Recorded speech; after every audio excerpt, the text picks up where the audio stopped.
मैया चुनरी लाल लाल सियब बोले बानी हो न्योता देके हम रउआ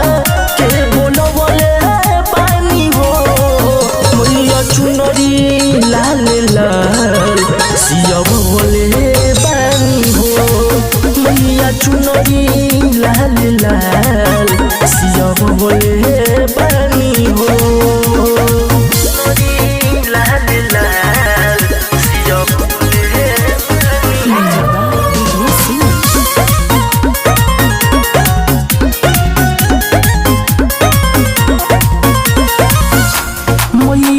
दुलारी होई सब काज से न्यारी होई अच्छा नवा शुरू जावा सितरवो से प्यारी होई मैया दुलारी होई सब काज से न्यारी होई अच्छा नवा शुरू जावा सितरवो से प्यारी होई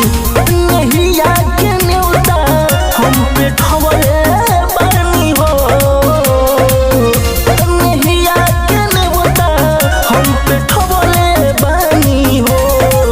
मैया चुनरी लाल लाल सियब बोले बानी हो मैया चुनरी लाल लाल सियब बोले बानी हो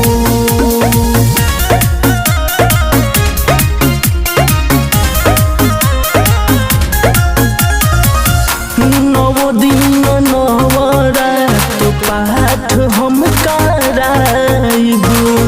आ गैया के गोबर से गंगा नहाली पाइबू हाँ गैया के गोबर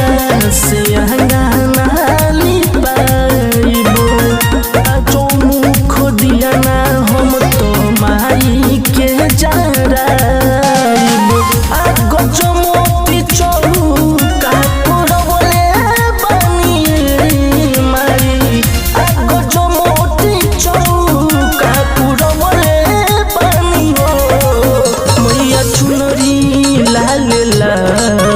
सियब